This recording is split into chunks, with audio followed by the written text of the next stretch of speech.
ನಮಸ್ಕಾರ. ಮುಖ್ಯಾಂಶಗಳು. ಭಾರತೀಯ ಬಾಹ್ಯಾಕಾಶ ಒಕ್ಕೂಟಕ್ಕೆ ಇಂದು ಪ್ರಧಾನಿ ನರೇಂದ್ರ ಮೋದಿ ಚಾಲನೆ. ಸ್ವಾವಲಂಬಿ ತಾಂತ್ರಿಕತೆ ಸುಧಾರಣೆಗೆ ಒತ್ತು. ಪರಿಪೂರ್ಣ ಶಿಕ್ಷಣ ಒದಗಿಸಲು ರಾಷ್ಟ್ರೀಯ ಶಿಕ್ಷಣ ನೀತಿ ಸಹಕಾರಿ. ಹೊಸ ನೀತಿಯಿಂದ ಜ್ಞಾನಾರ್ಜನೆ ಜೊತೆಗೆ ದೈಹಿಕ ಸದೃಢತೆ, ಮಾನಸಿಕ ಸ್ಥಿರತೆ. Doctor CN Ashwathnarayan. ಸ್ವಸ್ಥ ಸಮಾಜ ನಿರ್ಮಾಣ ವೈದ್ಯಕೀಯ ಕ್ಷೇತ್ರದ ಆದ್ಯತೆಯಾಗಬೇಕು. ಮಾನಸಿಕ ಆರೋಗ್ಯ ರಕ್ಷಣೆ ಶ್ರಮಿಕ ವರ್ಗಕ್ಕೆ ಲಭ್ಯ.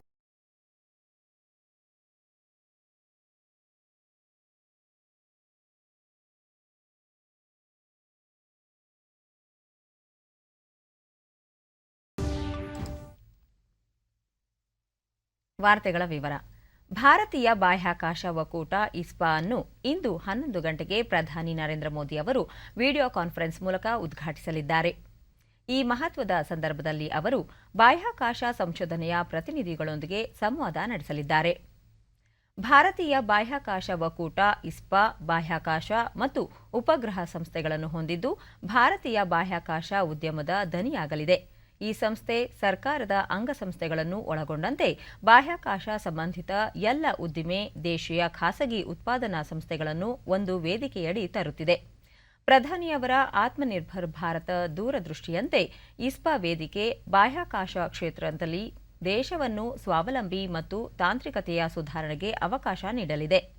ಮುಂಚೂಣಿಯಲ್ಲಿರುವ ಖಾಸಗಿ ಸಂಸ್ಥೆಗಳು ಇಸ್ಪಾದ ಸದಸ್ಯ ಪ್ರತಿನಿಧಿಗಳಾಗಿ ಕಾರ್ಯನಿರ್ವಹಿಸುತ್ತವೆ.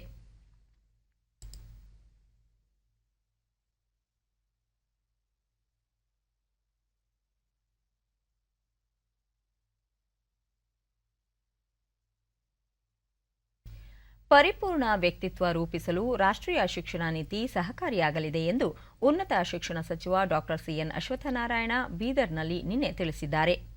ಕಾಲೇಜು ಮತ್ತು ತಾಂತ್ರಿಕ ಶಿಕ್ಷಣ ಇಲಾಖೆ, ಕಲಬುರಗಿ ವಿಶ್ವವಿದ್ಯಾಲಯ ಮತ್ತು ಗುರುನಾನಕ್ ಶಿಕ್ಷಣ ಸಂಸ್ಥೆಯ ಆಶ್ರಯದಲ್ಲಿ ಆಯೋಜಿಸಲಾಗಿದ್ದ ಕಾರ್ಯಕ್ರಮಕ್ಕೆ ಚಾಲನೆ ನೀಡಿದ ನಂತರ ಅವರು ವಿದ್ಯಾರ್ಥಿಗಳಿಗೆ ಜ್ಞಾನ ಮತ್ತು ಕೌಶಲ್ಯವನ್ನು ಒದಗಿಸಿಕೊಡಲು ನೂತನ ನೀತಿ ಅನುಕೂಲವಾಗಲಿದೆ ಎಂದರು.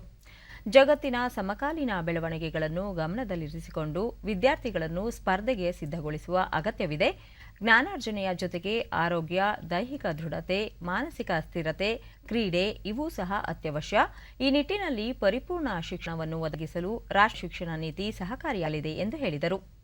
ಕಾರ್ಯಕ್ರಮದಲ್ಲಿ ಕೇಂದ್ರ ಸಚಿವ ಭಗವಂತ ಖೂಬಾ ಸೇರಿದಂತೆ ಮತ್ತಿತರರು ಉಪಸ್ಥಿತರಿದ್ದರು. ಧಾರವಾಡ ಜಿಲ್ಲಾ ಕಾರ್ಯನಿರತ ಪತ್ರಕರ್ತರ ಸಂಘ ಹುಬ್ಬಳ್ಳಿಯಲ್ಲಿ ನಿನ್ನೆ ಆಯೋಜಿಸಿದ ಸಮಾರಂಭದಲ್ಲಿ ಪತ್ರಿಕಾ ರಂಗದಲ್ಲಿ ಅನುಪಮ ಸೇವೆ ಸಲ್ಲಿಸಿದ ಪತ್ರಕರ್ತರಿಗೆ ಸಕ್ಕರೆ ಮತ್ತು ಜವಳಿ ಖಾತೆ ಸಚಿವ ಶಂಕರ ಬಿ ಪಾಟೀಲ ಮುನೇನಕೊಪ್ಪ ವಾರ್ಷಿಕ ಪ್ರಶಸ್ತಿ ಪ್ರದಾನ ಮಾಡಿದರು. ಹಿರಿಯ ವರದಿಗಾರ ಅರುಣ್ ಕುಮಾರ್ ಹಬ್ಬು ಅವರಿಗೆ ಜೀವಮಾನ ಪ್ರಶಸ್ತಿ ಹಾಗೂ ಪ್ರತಿಮಾ ಅವರಿಗೆ ಅವ್ವ ಪ್ರಶಸ್ತಿ ನೀಡಿ ಗೌರವಿಸಲಾಯಿತು. ವಿಧಾನ ಪರಿಷತ್ ಸಭಾಪತಿ ಬಸವರಾಜ ಹೊರಟ್ಟಿ, ಶಾಸಕ ಪ್ರಸಾದ್ ಅಬ್ಬಯ್ಯ ಮತ್ತಿತರರು ಉಪಸ್ಥಿತರಿದ್ದರು. ನಂತರ ಶಂಕರ ಬಿ ಪಾಟೀಲ ಮುನೇನಕೊಪ್ಪ ಕೋವಿಡ್-19 ಸಂದರ್ಭದಲ್ಲೂ ಪತ್ರಕರ್ತರು ವೃತ್ತಿ ಧರ್ಮ ಪಾಲಿಸಿದ್ದು ಸಮಾಜ ಮತ್ತು ಸರ್ಕಾರದ ಕೊಂಡಿಯಾಗಿ ಕೆಲಸ ಮಾಡಿದ್ದಾರೆ. ಅನೇಕ ಸಂದರ್ಭಗಳಲ್ಲಿ ಸರ್ಕಾರಕ್ಕೆ ಸಲಹೆ ನೀಡುವುದರ ಮೂಲಕ ಸಮಾಜದ ಒಳಿತಿಗಾಗಿ ಕೆಲಸ ಮಾಡುತ್ತಿರುವುದಾಗಿ ತಿಳಿಸಿದರು.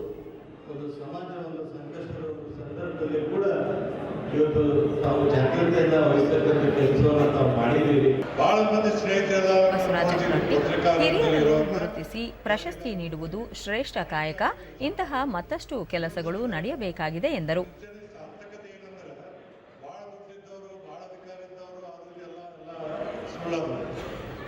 ಯಾವಾಗ ಅವರ ಅಧಿಕಾರ ಇರೋದಿಲ್ಲ, ಯಾವಾಗ ನಿವೃತ್ತಿ ಆಗ್ತಾರೆ, ಅವ್ರನ್ನ ಯಾರು ರೆಕಗ್ನೈಸ್ ಮಾಡ್ತಾರೆ ಅವರ ನಿಜವಾಗಿ ಈ ಜೀವನದಲ್ಲಿ ಶ್ರೇಷ್ಠವಾದಂಥ ವ್ಯಕ್ತಿಗಳನ್ನ ಹೇಳಬೇಕಾಗಿಲ್ಲ ಅನ್ನೋ ಮಾತನ್ನು ಹೇಳಿ ನಾವು ಶಾಸಕ ಪ್ರಸಾದ್ ಅಬ್ಬಯ್ಯ ಪತ್ರಕರ್ತರು ಪ್ರಾಮಾಣಿಕವಾಗಿ ಸೇವೆ ಸಲ್ಲಿಸುವುದರ ಜೊತೆಗೆ ವಾಸ್ತವಿಕ ನೈಜ ಸುದ್ದಿಗಳನ್ನು ಜನರ ಬಳಿಗೆ ಕೊಂಡೊಯ್ಯಬೇಕಾಗಿದೆ ಎಂದು ಅಭಿಪ್ರಾಯಪಟ್ಟರು.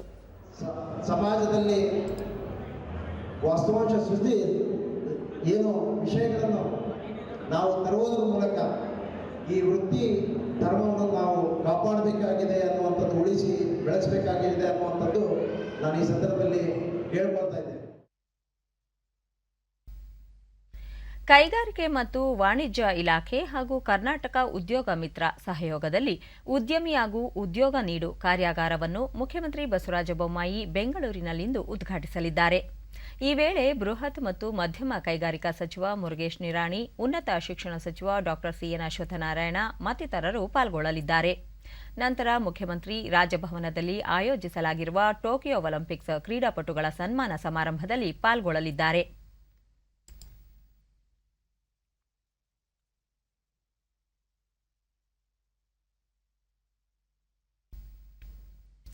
ಸ್ವಾತಂತ್ರ್ಯದ ಅಮೃತ ಮಹೋತ್ಸವ ಅಂಗವಾಗಿ ಪ್ರಧಾನಮಂತ್ರಿ ಜನೌಷಧಿ ಕೇಂದ್ರದ ಮೂಲಕ ಹಿರಿಯ ನಾಗರಿಕರಿಗೆ ಉಚಿತ ಆರೋಗ್ಯ ತಪಾಸಣೆ ಹಾಗೂ ಔಷಧಿ ವಿತರಣಾ ಕಾರ್ಯಕ್ರಮಕ್ಕೆ ಕೇಂದ್ರ ಆರೋಗ್ಯ ಸಚಿವ ಮನ್ಸುಖ್ ಮಾಂಡವೀಯ ಬೆಂಗಳೂರಿನಲ್ಲಿ ನಿನ್ನೆ ಚಾಲನೆ ನೀಡಿದರು. ಮುಖ್ಯಮಂತ್ರಿ ಬಸವರಾಜ ಬೊಮ್ಮಾಯಿ, ಸಚಿವ ಡಾ ಕೆ ಸುಧಾಕರ್, ಸಂಸದ ತೇಜಸ್ವಿ ಸೂರ್ಯ ಮತ್ತಿತರರು ಉಪಸ್ಥಿತರಿದ್ದರು. ಹಿರಿಯ ನಾಗರಿಕರಿಗೆ ಜನೌಷಧ ಮಿತ್ರ ಹಾಗೂ ಜನೌಷಧ ಪ್ರಬುದ್ಧ ಗೌರವ ಪತ್ರ ವಿತರಿಸಲಾಯಿತು.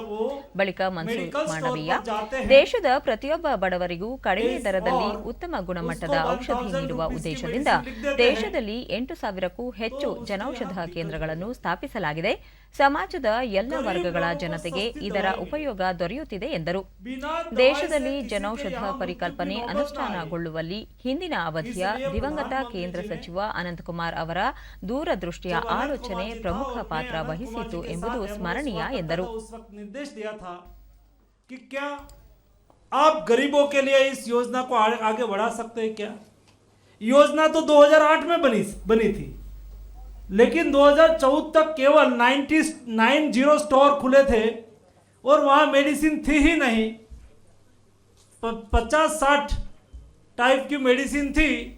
मोदी जी ने कहा कि योजना किसी ने बनाई हो, जिसने बनाई हो, लेकिन ये योजना हमें उसको आगे बढ़ाना है और गरीब लोगों की सेवा करनी है, बंद नहीं करनी है. दोस्तों, उस वक्त हमने ठान लिया था कि योजना को आगे बढ़ाना है. ಬಸವರಾಜ ಬೊಮ್ಮಾಯಿ, ಜನೌಷಧ ಯೋಜನೆ ಬಡ ಹಾಗೂ ಮಧ್ಯಮ ವರ್ಗಕ್ಕೆ ಪ್ರಯೋಜನಕಾರಿಯಾಗಿದೆ. ಆರೋಗ್ಯ ಸೇವೆ ಉನ್ನತೀಕರಣಕ್ಕೆ ಸರ್ಕಾರ ಆದ್ಯತೆ ನೀಡಿದ್ದು ಎಲ್ಲರಿಗೂ ಸಮರ್ಪಕ ವೈದ್ಯಕೀಯ ಸೇವೆ ದೊರೆಯುವಂತೆ ಮಾಡಲು ಕ್ರಮ ವಹಿಸಲಾಗಿದೆ ಎಂದರು. ಈ ಯೋಜನೆ ಪ್ರಾರಂಭವಾಗಿ ಅದನ್ನು ಅನುಷ್ಠಾನ ಮಾಡುವಂಥ ಕೆಲಸವನ್ನು ಬಹಳ ಯಶಸ್ವಿಯಾಗಿ ಮಾಡ್ತಾ ಇದ್ದಾರೆ. ಇನ್ನು ನಮ್ಮ ಬಸವನಗುಡಿಯಲ್ಲಿ ನಿಮ್ಮೆಲ್ಲರ ಸಹಕಾರದಿಂದ ಭಾಳ ಯಶಸ್ವಿಯಾಗಿದೆ. ನಮ್ಮ ತೇಜಸ್ವಿ ಸೂರ್ಯ ಅವರ ಲೋಕಸಭಾದಲ್ಲಿ ಈಗ 62 ಇದೆ. ಅದನ್ನು 100ಕ್ಕೆ ಒಂದು 8 ತಿಂಗಳು ಅಥವಾ ಒಂದು ವರ್ಷದೊಳಗಡೆ 100ಕ್ಕೆ ಮಾಡ್ತೀನಿ ಅಂತ ಹೇಳಿದ್ದಾರೆ. ನಿಮಗೆಲ್ಲ ಸಪೋರ್ಟ್ ಕೊಡ್ತೀನಿ ಅಂತ ಕೂಡ ಹೇಳಿದ್ದೀನಿ. ತಮ್ಮೆಲ್ಲರಿಗೂ ಕೂಡ ನಾನು ಬೇಸಿಕಲಿ ನಿಮ್ಮ ನೋಡೋಕ್ಕೆ ಬಂದಿದ್ದೆ ಅಷ್ಟೇ, ಬೇರೆ ಏನಿಲ್ಲ. ರಾಷ್ಟ್ರೀಯ ಮಾನಸಿಕ ಆರೋಗ್ಯ ಮತ್ತು ನರವಿಜ್ಞಾನ ಸಂಸ್ಥೆ ನಿಮಾನ್ಸ್ 25ನೇ ಘಟಿಕೋತ್ಸವ ಬೆಂಗಳೂರಿನಲ್ಲಿ ನಿನ್ನೆ ನಡೆಯಿತು. ಈ ಸಂದರ್ಭದಲ್ಲಿ ಕೇಂದ್ರ ಆರೋಗ್ಯ ಸಚಿವ ಮನ್ಸುಖ್ ಮಾಂಡವೀಯ, ಮುಖ್ಯಮಂತ್ರಿ ಬಸವರಾಜ ಬೊಮ್ಮಾಯಿ, ಆರೋಗ್ಯ ಸಚಿವ ಡಾ ಕೆ ಸುಧಾಕರ್, ಸಂಸದರಾದ ಪಿಸಿ ಮೋಹನ್, ತೇಜಸ್ವಿ ಸೂರ್ಯ, ನಿಮಾನ್ಸ್ನ ನಿರ್ದೇಶಕರಾದ ಪ್ರತಿಮಾ ಮೂರ್ತಿ ಸೇರಿದಂತೆ ಮತ್ತಿತರರು ಉಪಸ್ಥಿತರಿದ್ದರು. ವಿವಿಧ ವಿದ್ಯಾರ್ಥಿಗಳಿಗೆ ಹಾಗೂ ಡಾಕ್ಟರೇಟ್ ಪದವೀಧರರಿಗೆ ಸಚಿವ ಮನ್ಸುಖ್ ಮಾಂಡವೀಯ ಪದವಿ ಪ್ರಮಾಣ ಬೋಧಿಸಿದರು.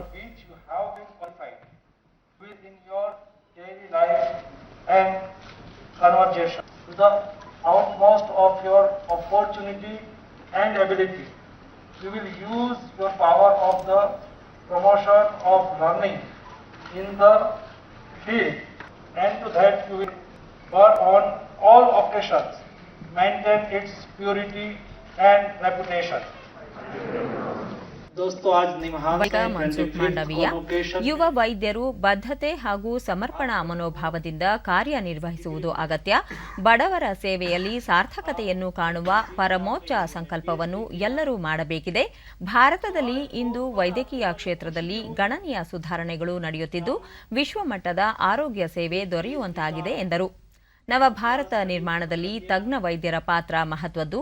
ಜನರಿಗೆ ಉತ್ತಮ ಆರೋಗ್ಯ ಸೇವೆ ಒದಗಿಸುವುದು ಸರ್ಕಾರದ ಆದ್ಯತೆಯಾಗಿದ್ದು ವೈದ್ಯಕೀಯ ಕ್ಷೇತ್ರದಲ್ಲಿ ಕೌಶಲ್ಯ, ತಂತ್ರಜ್ಞಾನ ಸೇರಿ ಬಹು ಆಯಾಮದ ಗುಣಮಟ್ಟ ವೃದ್ಧಿಗೆ ಒತ್ತು ನೀಡಲಾಗಿದೆ. ಪ್ರಗತಿ ಮತ್ತು ಸುಧಾರಣೆ ಬಹುಮುಖ್ಯವಾಗಿದ್ದು ಕರ್ತವ್ಯ ಪ್ರಜ್ಞೆಯ ಮೂಲಕ ಸಮಾಜದ ಎಲ್ಲ ವಲಯಗಳಿಗೆ ನೆರವಾಗುವ ವಿಶಾಲ ದೃಷ್ಟಿಕೋನವನ್ನು ಬೆಳೆಸಿಕೊಳ್ಳಬೇಕು ಎಂದರು. ತಳಹಂತದಿಂದಲೇ ಆರೋಗ್ಯ ವಲಯವನ್ನು ಸದೃಢಗೊಳಿಸುವ ಕೆಲಸವನ್ನು ಕರ್ನಾಟಕ ಸರ್ಕಾರ ಸರ್ಕಾರ ಮಾಡುತ್ತಿರುವುದು ಶ್ಲಾಘನೀಯ ಸಂಗತಿ ಎಂದರು. ದೇಶದಲ್ಲಿ ಆತ್ಮಹತ್ಯೆಗಳ ಪ್ರಮಾಣ ಹೆಚ್ಚುತ್ತಿರುವುದು ಆತಂಕಕಾರಿ. ಅದರಲ್ಲೂ 18 ರಿಂದ 40 ವರ್ಷ ವಯೋಮಾನದ ಯುವ ಜನರೇ ಆತ್ಮಹತ್ಯೆಗಳಿಗೆ ಒಳಗಾಗುತ್ತಿರುವುದನ್ನು ನಿಯಂತ್ರಿಸಲು ಸದೃಢ ಮಾನಸಿಕ ಆರೋಗ್ಯ ವ್ಯವಸ್ಥೆ ಅಗತ್ಯವಿದೆ. ಈ ಹಂತದಲ್ಲಿ ಮಾನಸಿಕ ಆರೋಗ್ಯ ರಕ್ಷಣೆ ಮೊದಲ ಆದ್ಯತೆಯಾಗಬೇಕು ಎಂದರು. ದೇಶವನ್ನು ಆದರ್ಶ ರಾಷ್ಟ್ರವಾಗಿ ನಿರ್ಮಾಣ ಮಾಡಲು ಸ್ವಸ್ಥ ವ್ಯಕ್ತಿ, ಸ್ವಸ್ಥ ಸಮಾಜ, ಸ್ವಸ್ಥ ವಾತಾವರಣ ರಂತೆ ಕಾರ್ಯನಿರ್ವಹಿಸುತ್ತಾರೆ ಎಂಬುದು ಕೊರೋನೋತ್ತರ ಸಂದರ್ಭದಲ್ಲಿ ಎಲ್ಲರೂ ಒಪ್ಪಿಕೊಳ್ಳುವ ವಿಷಯವಾಗಿದೆ ಎಂದರು. इंडिया एक ऐसा कंट्री हो जिस कंट्री में कहावत थी कि हिंदुस्तान में दूध घी की नदियां, मिल्क और घी की नदियां बहती थी, उसका मतलब देश समृद्ध था. ऐसा फिर से देश समृद्ध बनाना है, ये मोदी जी की सोच है और इस सोच का नया भारत के निर्माण में आप लोगों की बहुत बड़ी भूमिका होनी है. ಮುಖ್ಯಮಂತ್ರಿ ಬಸವರಾಜ ಬೊಮ್ಮಾಯಿ ಸಮಾಜದ ಎಲ್ಲ ವರ್ಗಗಳಿಗೆ ಉತ್ತಮ ಆರೋಗ್ಯ ಸೇವೆ ದೊರೆಯಬೇಕು. ಇತ್ತೀಚಿನ ದಿನಗಳಲ್ಲಿ ಒತ್ತಡದ ಬದುಕು ಹೆಚ್ಚುತ್ತಿರುವ ಪರಿಣಾಮ ಮಾನಸಿಕ ಆರೋಗ್ಯ ಸಮಸ್ಯೆಗಳು ಹೆಚ್ಚುತ್ತಿವೆ. ಇವುಗಳನ್ನು ನಿಯಂತ್ರಿಸಿ ಉತ್ತಮ ಸಮಾಜ ನಿರ್ಮಾಣ ಮಾಡುವುದು ವೈದ್ಯಕೀಯ ಕ್ಷೇತ್ರದ ಗುರುತರ ಜವಾಬ್ದಾರಿಯಾಗಿದೆ. ನಿಮ್ಹಾನ್ಸ್ ಮೂಲಕ ಮಾನಸಿಕ ಆರೋಗ್ಯ ರಕ್ಷಣೆಯ ಭರವಸೆ ಗ್ರಾಮೀಣ ಬಡಜನರು ಹಾಗೂ ಶ್ರಮಿಕ ವರ್ಗಕ್ಕೆ ಲಭ್ಯವಾಗಿರುವುದು ಆಶಾದಾಯಕವಾಗಿದೆ. ಮಹಿಳೆಯರ ಒತ್ತಡ ನಿರ್ವಹಣೆ ಹಾಗೂ ಮಾನಸಿಕ ಆರೋಗ್ಯ ರಕ್ಷಣೆಗೆ ಒತ್ತು ನೀಡುವುದು ಆದ್ಯತೆಯ ವಿಷಯವಾಗಬೇಕು ಎಂದರು. ಹೆಣ್ಣು ಮಕ್ಕಳು ಬಹಳ ಸ್ಟ್ರೆಸ್ ಅಲ್ಲಿದ್ದಾರೆ ಇವತ್ತು. ಅವರಿಗೆ ಫ್ಯಾಮಿಲಿ ರೆಸ್ಪಾನ್ಸಿಬಿಲಿಟಿಯ ಜೊತೆಗೆ ಮಕ್ಕಳ ರೆಸ್ಪಾನ್ಸಿಬಿಲಿಟಿ ಜೊತೆಗೆ ಸೋಷಿಯಲ್ ರೆಸ್ಪಾನ್ಸಿಬಿಲಿಟಿನೂ ಕೂಡ ಅವ್ರು ತಗೋಬೇಕಾಗಿದೆ. ಇತ್ತೀಚೆಗೆ ಎಕನಾಮಿಕಲ್ ರೆಸ್ಪಾನ್ಸಿಬಿಲಿಟಿನೂ ಕೂಡ ಅವ್ರು ತಗೋತಾ ಇದ್ದಾರೆ. They are more stressed. So I request the Madam Director to make a special course in dealing with stress in a woman. That has to be done. If a woman is really healthy, then the family is healthy. ಆದ್ರಿಂದ ಹೆಣ್ಣು ಮಕ್ಕಳ ಸ್ಟ್ರೆಸ್ಸನ್ನು ಯಾವ ರೀತಿ ಕಡಿಮೆ ಮಾಡಬೇಕು, ಅದಕ್ಕೆ special ಕೋರ್ಸಸ್ಗಳನ್ನು ನಾವು ಮಾಡಬೇಕು ಅನ್ನುವಂಥ ವಿನಂತಿಯನ್ನು ನಾನು ಮಾಡ್ತಾ ಇದ್ದೇನೆ. ದೇಶದಲ್ಲಿ ಕಲ್ಲಿದ್ದಲು ಉತ್ಪಾದನೆ ಮತ್ತು ಪೂರೈಕೆ ಸ್ಥಿತಿ ಕುರಿತು ಕೇಂದ್ರ ಕಲ್ಲಿದ್ದಲು ಮತ್ತು ಗಣಿ ಸಚಿವ ಪ್ರಹ್ಲಾದ್ ಜೋಶಿ ಅವರ ಅಧ್ಯಕ್ಷತೆಯಲ್ಲಿ ದೆಹಲಿಯಲ್ಲಿ ನಿನ್ನೆ ಪರಿಶೀಲನಾ ಸಭೆ ನಡೆಯಿತು. ವಿದ್ಯುತ್ ಸ್ಥಾವರಗಳ ಬೇಡಿಕೆ ಪೂರೈಸುವಷ್ಟು ಅಗತ್ಯ ಕಲ್ಲಿದ್ದಲು ಲಭ್ಯವಿದ್ದು ವಿದ್ಯುತ್ ಅಭಾವ ಇಲ್ಲ. ಭಾರತೀಯ ಕಲ್ಲಿದ್ದಲು ಸಂಸ್ಥೆ ಸಿಐಎಲ್ ಬಳಿ 43 ದಶಲಕ್ಷ ಟನ್ ಕಲ್ಲಿದ್ದಲು ಸಂಗ್ರಹವಿದ್ದು ಇದು ಸುಮಾರು 24 ದಿನಗಳ ಕಲ್ಲಿದ್ದಲು ಬೇಡಿಕೆ ಈಡೇರಿಸಬಲ್ಲದು. ಶಾಖೋತ್ಪನ್ನ ವಿದ್ಯುತ್ ಸ್ಥಾವರಗಳಿಗೆ ಅಗತ್ಯವಿರುವಷ್ಟು ಕಲ್ಲಿದ್ದಲನ್ನು ಪ್ರತಿದಿನ ಸರಬರಾಜು ಮಾಡಲಾಗುತ್ತಿದೆ. ಮಳೆಗಾಲದ ನಂತರ ಕಲ್ಲಿದ್ದಲು ಸರಬರಾಜು ಹೆಚ್ಚಲಿದೆ ಎಂದು ಪ್ರಹ್ಲಾದ್ ಜೋಶಿ ಈ ಸಂದರ್ಭದಲ್ಲಿ ತಿಳಿಸಿದ್ದಾರೆ. ಪ್ರಸಕ್ತ ಹಣಕಾಸು ವರ್ಷದ ಮೊದಲಾರ್ಧದಲ್ಲಿ ಸಾರ್ವಜನಿಕ ವಲಯದ ಸಿಐಎಲ್ ಗರಿಷ್ಠ ಪ್ರಮಾಣದ ಕಲ್ಲಿದ್ದಲು ಉತ್ಪಾದನೆ ಮತ್ತು ಪೂರೈಕೆ ಮಾಡಿದೆ. ಈ ಅವಧಿಯಲ್ಲಿ 263 ಮೆಟ್ರಿಕ್ ಟನ್ ಕಲ್ಲಿದ್ದಲು ಉತ್ಪಾದನೆಯಾಗಿದ್ದು ಇದು ಕಳೆದ ವರ್ಷಕ್ಕಿಂತ ಶೇಕಡಾ 6.3ರಷ್ಟು ಅಧಿಕವಾಗಿದೆ. ಸುಮಾರು 323 ಮೆಟ್ರಿಕ್ ಟನ್ ಸರಬರಾಜು ಮಾಡಲಾಗಿದ್ದು ಇದು ಹಿಂದಿನ ವರ್ಷಕ್ಕೆ ಹೋಲಿಸಿದರೆ ಶೇಕಡಾ 9ರಷ್ಟು ಅಧಿಕವಾಗಿದೆ ಎಂದು ಹೇಳಿದ್ದಾರೆ. ಈ ಮಧ್ಯೆ ಕಲ್ಲಿದ್ದಲು ಸಚಿವಾಲಯ ಪ್ರಕಟಣೆಯಲ್ಲಿ ವಿದ್ಯುತ್ ಪೂರೈಕೆಯಲ್ಲಿ ಅಡಚಣೆಯಾಗಲಿದೆ ಎಂದು ಆತಂಕ ಪಡಬೇಕಾಗಿಲ್ಲ. ವಿದ್ಯುತ್ ಸ್ಥಾವರಗಳ ಬಳಿ 4 ದಿನಗಳಷ್ಟು ಕಲ್ಲಿದ್ದಲು ಲಭ್ಯವಿದೆ. ಕಲ್ಲಿದ್ದಲು ಕಂಪನಿಗಳಿಂದ ಹೆಚ್ಚಿನ ಪೂರೈಕೆ ಹಿನ್ನೆಲೆಯಲ್ಲಿ ಕಲ್ಲಿದ್ದಲು ಆಧಾರಿತ ವಿದ್ಯುತ್ ಉತ್ಪಾದನೆ ಕಳೆದ ಸೆಪ್ಟೆಂಬರ್ವರೆಗೆ ಶೇಕಡಾ 24ರಷ್ಟು ವೃದ್ಧಿಸಿದೆ. ವಿದ್ಯುತ್ ಸ್ಥಾವರಗಳಿಗೆ ದೈನಂದಿನ ಸರಾಸರಿ 18,50,000 ಟನ್ ಕಲ್ಲಿದ್ದಲು ಅಗತ್ಯವಿದ್ದು ಈ ಸ್ಥಾವರಗಳಿಗೆ ಪ್ರತಿದಿನ 17,50,000 ಟನ್ ಪೂರೈಕೆಯಾಗುತ್ತಿದೆ. ಮುಂಗಾರು ಮಳೆಯ ಹಿನ್ನೆಲೆಯಲ್ಲಿ ಪೂರೈಕೆಯಲ್ಲಿ ಸ್ವಲ್ಪ ಅಡಚಣೆಯಾಗಿದೆ. ದೈನಂದಿನ ಆಧಾರದ ಮೇಲೆ ಕಲ್ಲಿದ್ದಲು ಕಂಪನಿಗಳು ಪ್ರತಿದಿನ ಪೂರೈಕೆ ಮಾಡುತ್ತಿವೆ. ಆದ್ದರಿಂದ ವಿದ್ಯುತ್ ಸ್ಥಾವರಗಳಲ್ಲಿ ಕಲ್ಲಿದ್ದಲು ಕೊರತೆ ಬಗ್ಗೆ ಆತಂಕ ಪಡಬೇಕಿಲ್ಲ ಎಂದು ಸಚಿವಾಲಯ ಹೇಳಿದೆ. ಕಲ್ಲಿದ್ದಲು ಗಣಿ ಪ್ರದೇಶಗಳಲ್ಲಿ ಭಾರೀ ಮಳೆಯ ಹೊರತಾಗಿಯೂ 255 ಮೆಟ್ರಿಕ್ ಟನ್ ಕಲ್ಲಿದ್ದಲು ವಿದ್ಯುತ್ ಸ್ಥಾವರಗಳಿಗೆ ಪೂರೈಕೆಯಾಗಿದೆ. ಸಿಐಎಲ್ ಪ್ರತಿದಿನ ವಿದ್ಯುತ್ ಸ್ಥಾವರಗಳಿಗೆ 14 ಲಕ್ಷ ಟನ್ ಕಲ್ಲಿದ್ದಲು ಪೂರೈಸುತ್ತಿದೆ. ಪ್ರಸಕ್ತ ವರ್ಷ ದಾಖಲೆಯ ಕಲ್ಲಿದ್ದಲು ಪೂರೈಕೆಯಾಗುವ ನಿರೀಕ್ಷೆ ಇದೆ ಎಂದು ಸಚಿವಾಲಯ ತಿಳಿಸಿದೆ. ಮೈಸೂರು ದಸರಾ ಉತ್ಸವವನ್ನು ಸರಳ ಹಾಗೂ ಸಾಂಪ್ರದಾಯಿಕವಾಗಿ ಆಚರಿಸಲಾಗುತ್ತಿದ್ದು ಕಳೆದ 4 ದಿನಗಳಿಂದ ಹಲವು ಪೂಜಾ ಕೈಂಕರ್ಯಗಳು ಮೆರೆಯುತ್ತಿವೆ.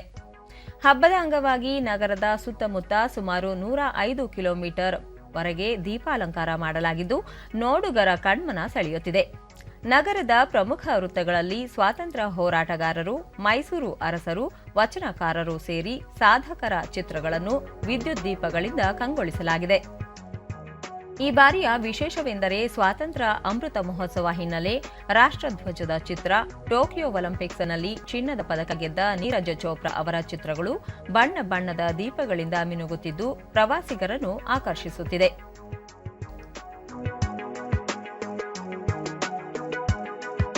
ಲೈಟಿಂಗ್ಸು ಈ ಸಾರಿನೂ ಅಷ್ಟೇ ದಸರಾ ಇಲ್ಲ ಅಂತ ಡಿಡಿನ್ಯೂಸ್ನೊಂದಿಗೆ ಪ್ರವಾಸಿಗರಾದ ನಾಗವೇಣಿ ಚಿಕ್ಕಂದಿನಿಂದಲೂ ದೀಪಾಲಂಕಾರ ವೀಕ್ಷಿಸುತ್ತಿದ್ದು ಮುಂದಿನ ವರ್ಷ ದಸರಾ ಅದ್ದೂರಿಯಾಗಿ ಆಚರಿಸುವಂತಾಗಬೇಕು ಎಂದು ಆಶಿಸಿದರು. ತುಂಬಾ ಚೆನ್ನಾಗಿ ಹಾಕಿದ್ದಾರೆ ಲೈಟಿಂಗ್ಸು, ಮತ್ತೆ ಚಾಮುಂಡಿ ತಾಯಿ ದರ್ಶನ ಎಲ್ಲ ಚೆನ್ನಾಗಿದೆ. ಈ ಸಾರಿ ಸರಳ ಆಗಿದೆ.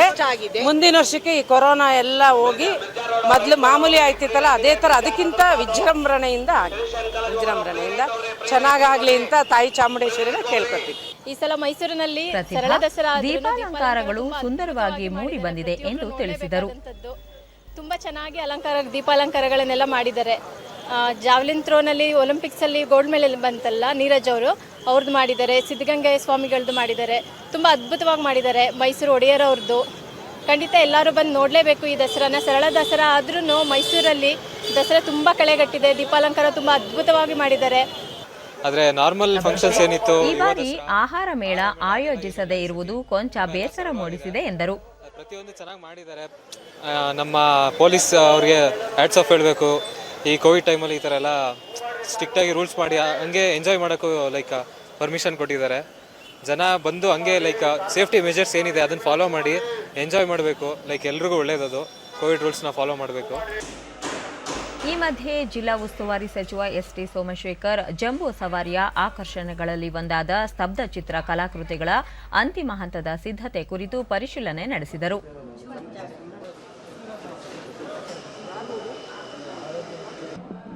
ನಂತರ ಅವರು ನಾಡಿನ ಕಲೆ ಸಂಸ್ಕೃತಿ ಬಿಂಬಿಸುವ ಸ್ತಬ್ಧ ಚಿತ್ರ, ರೈತರಿಗೆ ನೆರವಾಗುವಂತಹ ಕೃಷಿ ಸ್ತಬ್ಧ ಚಿತ್ರ, ಪ್ರಕೃತಿ ಸಂರಕ್ಷಣೆಯ ಮಾಹಿತಿ ಸಾರುವ ಸ್ತಬ್ಧ ಚಿತ್ರ, 75ನೇ ಸ್ವಾತಂತ್ರ್ಯದ ಅಮೃತ ಮಹೋತ್ಸವ ಕುರಿತ ಸ್ತಬ್ಧ ಚಿತ್ರ ಸೇರಿದಂತೆ 6 ಸ್ತಬ್ಧ ಚಿತ್ರಗಳು ಈ ಬಾರಿಯ ಆಕರ್ಷಣೀಯವಾಗಿವೆ ಎಂದರು. 13ನೇ ತಾರೀಕು ಲಾಸ್ಟ್ ಆಗ್ತದೆ ಸಾಂಸ್ಕೃತಿಕ ಕಾರ್ಯಕ್ರಮ. 13ನೇ ತಾರೀಕು ಲಾಸ್ಟ್ ಆದರೆ ಅದೆಲ್ಲ ವೆಕೆಟ್ ಮಾಡ್ತಕ್ಕಂಥದ್ದು. 14 ಮತ್ತು 15 ಜಂಬೂ ಸವಾರಿಗೆ ಏನೆಲ್ಲ ಬೇಕು ರೆಡಿ ಆಗ್ತದೆ. ರಾಜ್ಯದಲ್ಲಿ ನಿನ್ನೆ ಹೊಸದಾಗಿ 406 ಕೋವಿಡ್ ಪ್ರಕರಣಗಳು ದೃಢಪಟ್ಟಿದ್ದು, ಇದರೊಂದಿಗೆ ಒಟ್ಟು ಸೋಂಕು ಪ್ರಕರಣಗಳ ಸಂಖ್ಯೆ 29,81,027ಕ್ಕೆ ಏರಿಕೆಯಾಗಿದೆ. ನಿನ್ನೆ 637 ಮಂದಿ ಆಸ್ಪತ್ರೆಯಿಂದ ಬಿಡುಗಡೆಯಾಗಿದ್ದು, ಇದುವರೆಗೂ ಗುಣಮುಖರಾದವರ ಒಟ್ಟು ಸಂಖ್ಯೆ 29,32,959ಕ್ಕೆ ತಲುಪಿದೆ. ನಿನ್ನೆ 10 ಮಂದಿ ಸಾವನ್ನಪ್ಪಿದ್ದು, ಮೃತಪಟ್ಟವರ ಸಂಖ್ಯೆ 37,885ಕ್ಕೆ ಏರಿಕೆಯಾಗಿದೆ. ಸದ್ಯ ರಾಜ್ಯದಲ್ಲಿ 10,154 ಸಕ್ರಿಯ ಪ್ರಕರಣಗಳಿವೆ ಎಂದು ಆರೋಗ್ಯ ಮತ್ತು ಕುಟುಂಬ ಕಲ್ಯಾಣ ಇಲಾಖೆ ತಿಳಿಸಿದೆ. ಬೆಂಗಳೂರಿನಲ್ಲಿ 156 ಮಂದಿಗೆ ಸೋಂಕು ತಗುಲಿದ್ದು, ಒಟ್ಟು ಸೋಂಕು ಪ್ರಕರಣಗಳ ಸಂಖ್ಯೆ 12,48,313ಕ್ಕೆ ಏರಿಕೆಯಾಗಿದೆ. ನಿನ್ನೆ 229 ಮಂದಿ ಆಸ್ಪತ್ರೆಯಿಂದ ಬಿಡುಗಡೆಯಾಗಿದ್ದು, ಇದುವರೆಗೂ ಒಟ್ಟು 12,25,475 ಮಂದಿ ಗುಣಮುಖರಾಗಿದ್ದಾರೆ. ಸದ್ಯ 6,649 ಸಕ್ರಿಯ ಪ್ರಕರಣಗಳಿವೆ. ಬೆಂಗಳೂರಿನಲ್ಲಿ 5 ಸಾವನ್ನಪ್ಪಿದ್ದು, ಇದುವರೆಗೂ ಒಟ್ಟು 16,188 ಮಂದಿ ಸಾವನ್ನಪ್ಪಿದ್ದಾರೆ.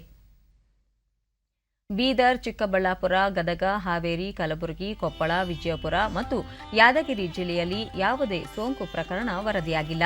ಉಳಿದಂತೆ ರಾಜ್ಯದ ವಿವಿಧ ಜಿಲ್ಲೆಗಳಲ್ಲಿ ದಾಖಲಾಗಿರುವ ಸೋಂಕು ಪ್ರಕರಣಗಳ ಸಂಖ್ಯೆ ಈ ರೀತಿ ಇದೆ.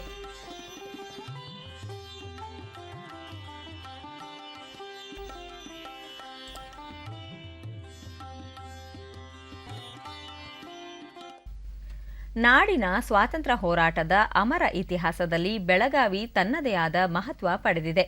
ವೀರರಾಣಿ ಕಿತ್ತೂರು ಚೆನ್ನಮ್ಮ, ಬೆಳವಡಿ ಮಲ್ಲಮ್ಮನಂತಹ ಸಾಹಸಿ ಮಹಿಳೆಯರ ಅಮರಗಾಥೆ ಸ್ಫೂರ್ತಿಯ ಸಂಕೇತವಾಗಿದೆ. ಅದೇ ರೀತಿ ಹಲವು ಸಾಹಸಿ ಮಹಿಳಾ ಸ್ವಾತಂತ್ರ್ಯ ಹೋರಾಟಗಾರರ ಚರಿತ್ರೆ ಬೆಳಗಾವಿಯ ಅನನ್ಯತೆಯನ್ನು ಉಜ್ವಲಗೊಳಿಸಿದೆ. ಈ ಕುರಿತು ಒಂದು ವರದಿ. ದಾಸ್ಯದಿಂದ ದೇಶವನ್ನು ಬಿಡುಗಡೆಗೊಳಿಸುವ ಸ್ವಾಭಿಮಾನಿ ಹೋರಾಟದಲ್ಲಿ ಅಸಂಖ್ಯಾತ ಮಹಿಳೆಯರು ತಮ್ಮದೇ ಆದ ಕೊಡುಗೆ ನೀಡಿದ್ದಾರೆ.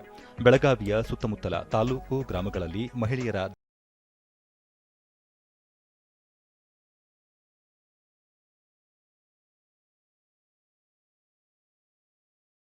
ಬೈಲಹೊಂಗಲದ ನಾಗನೂರಿನಲ್ಲಿ ಶೇಂದಿ ಗಿಡಗಳ ಧ್ವಂಸಕ್ಕೆ ಅಂದಿನ ಬ್ರಿಟಿಷ್ ಸರ್ಕಾರದ ಅಸಿಸ್ಟೆಂಟ್ ಕಲೆಕ್ಟರ್ ವೇಲ್ಸ್ ಮುಂದಾದಾಗ ಬಹುದೊಡ್ಡ ಹೋರಾಟ ಆರಂಭವಾಯಿತು. ಆ ವೇಳೆ ಮಹಾತ್ಮ ಗಾಂಧೀಜಿಯವರ ಭಾವಚಿತ್ರಕ್ಕೆ ಅಪಮಾನ ಮಾಡಿದ ಕಾರಣಕ್ಕಾಗಿ ನಾಗನೂರಿನ ನಾಗವ್ವ ಎಂಬ ಮಹಿಳೆ ಬ್ರಿಟಿಷ್ ಅಧಿಕಾರಿ ವೇಲ್ಸ್ಗೆ ತನ್ನ ಚಪ್ಪಲಿಯಿಂದ ಹೊಡೆದು ಆಕ್ರೋಶ ವ್ಯಕ್ತಪಡಿಸಿದ್ದಳು. ಅದು ಅಂದಿನ ಕಾಲಕ್ಕೆ ಬಹುದೊಡ್ಡ ಸುದ್ದಿಯಾಗಿ ಗಮನ ಸೆಳೆದಿತ್ತು. ಬಳಿಕ 1924ರಲ್ಲಿ ನಡೆದ ಬೆಳಗಾವಿ ಕಾಂಗ್ರೆಸ್ ಅಧಿವೇಶನ, 1930ರ ಉಪ್ಪಿನ ಸತ್ಯಾಗ್ರಹ ಸಂದರ್ಭಗಳಲ್ಲಿ ಹಲವು ಮಹಿಳೆಯರು ಹೋರಾಟದ ಕಥನವಾಗಿದ್ದಾರೆ. ಪ್ರಭಾತ ಪೇರಿಗಳಲ್ಲಿ ಪಾಲ್ಗೊಂಡು ಜನಜಾಗೃತಿ ಮೂಡಿಸುವಲ್ಲಿ ಪ್ರಮುಖ ಪಾತ್ರ ವಹಿಸಿದ್ದಾರೆ. ಅವರಲ್ಲಿ ರಾಣಿ ಲಕ್ಷ್ಮೀ ಪಥಕ ಎಂಬ ಗುಂಪು ಮಹತ್ವದ್ದು.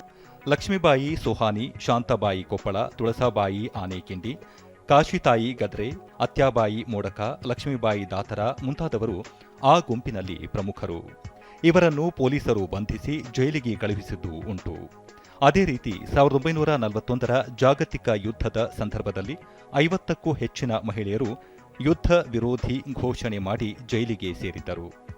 ಸವದತ್ತಿ ತಾಲೂಕೊಂದರಲ್ಲೇ 100ಕ್ಕೂ ಹೆಚ್ಚು ಸತ್ಯಾಗ್ರಹಿಗಳು ಒಂದೇ ದಿನ ಜೈಲಿಗೆ ಸೇರಿದ ಇತಿಹಾಸ ದೇಶದ ಬೇರೆಲ್ಲೂ ಕಾಣಸಿಗದು.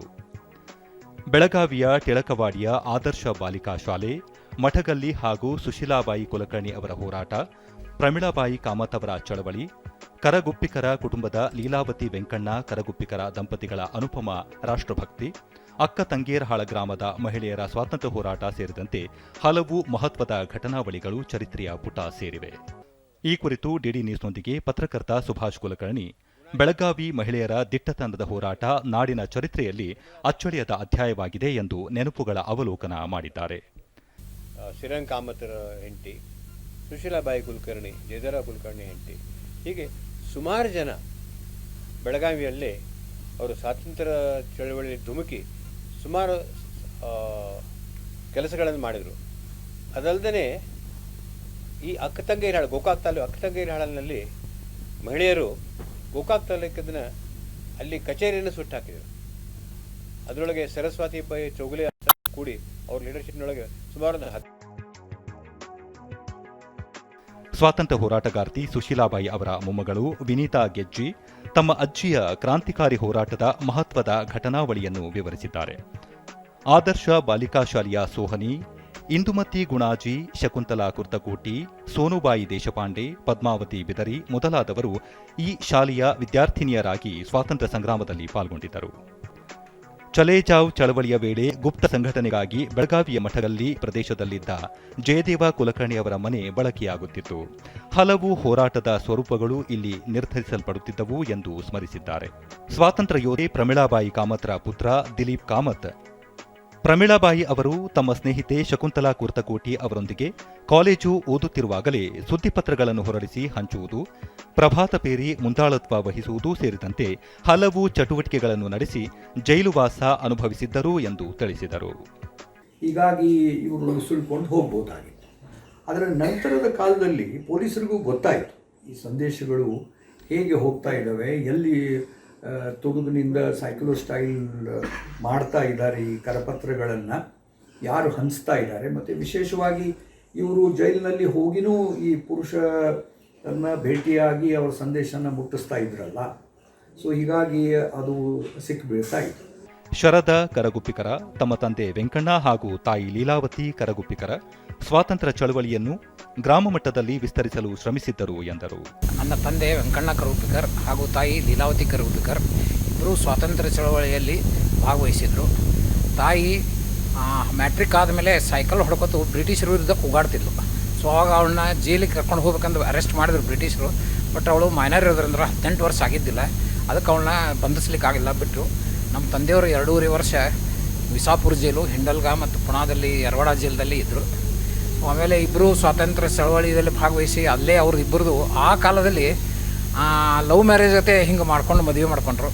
ರತ್ನವ್ವ ಮರಲಿಂಗನವರ ಗೋಕಾಕ ತಾಲೂಕಿನ ಅಕ್ಕತಂಗೇರಹಾಳ ಗ್ರಾಮದ ಮಹಿಳೆಯರ ಹೋರಾಟ ಐತಿಹಾಸಿಕವಾದದ್ದು. ಇಲ್ಲಿನ ಗುರುಬಸಪ್ಪ ಮರಲಿಂಗನವರ ಮತ್ತು ಬಸವ್ವ ಎಂಬ ಅತ್ತೆ ಸೊಸೆಯರು ಸ್ವಾತಂತ್ರ್ಯ ಹೋರಾಟದಲ್ಲಿ ಪಾಲ್ಗೊಂಡಿದ್ದರು.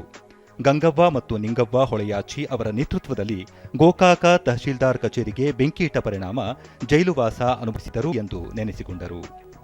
ಅಲ್ಲಿ ಬ್ರಿಟಿಷ್ ಬರ್ತಾನು ಸದ್ದು ಕೇಳಿದ್ರೆ ನಾಯಿ ಓದತ್ತಿರ್ತದ. ಆ ನಾಯಿ ಶಬ್ದ ಕೇಳಿಕೆಸಿಂದ ಈ ನಮ್ಮ ಇದೇನು ಇದಕ್ಕೆ ಹೋಗ್ತಿರಲ್ರಿ ತೊಳೆ ಮಾಡಾಕ ಅದೆಲ್ಲ ಅತ್ತಟ್ಟೆ ಇತ್ತಟ್ಟೆ ಹೋಗ್ತಿದ್ದರು ಆದಾಗ.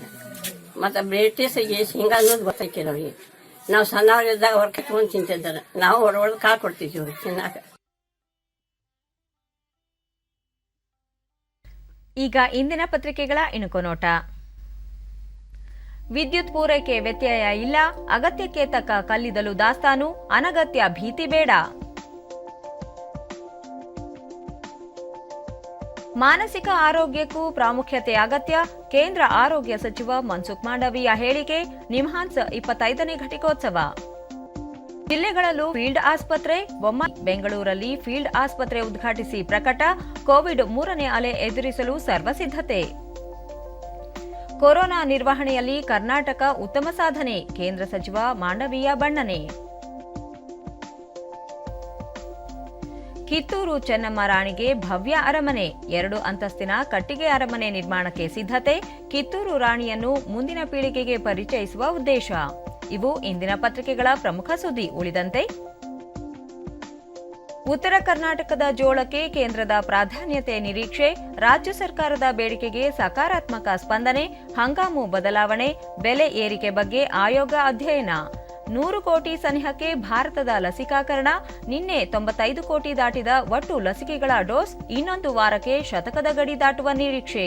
ಈ ಬಾರಿ ಬಯಸಿದಾಗಲೆಲ್ಲ ಸಿಗದು ಅಯ್ಯಪ್ಪ ದರ್ಶನ, ಕೊರೋನಾ ಎಫೆಕ್ಟ್, ಶಬರಿಮಲೆಯಲ್ಲಿ ಈ ಬಾರಿಯೂ ಕೆಲ ಷರತ್ತು. ಮುಂದುವರೆದ ಮಳೆ, ಗುಡುಗು ಸಿಡಿಲು ಅಬ್ಬರ, ಇನ್ನೂ 2 ದಿನ ಮುಂದುವರಿಯಲಿದೆ ಮಳೆ, ಮಾಹಿತಿ ನೀಡಿದ ಹವಾಮಾನ ಇಲಾಖೆ. ತೈಲದ ಮೇಲಿನ ತೆರಿಗೆ ವಿನಾಯಿತಿಗೆ ಚಿಂತನೆ, ತಮಿಳುನಾಡು ಮಾದರಿಯ ಕ್ರಮಕ್ಕೆ ಮುಂದಾಗಲಿದೆ ರಾಜ್ಯ ಸರ್ಕಾರ.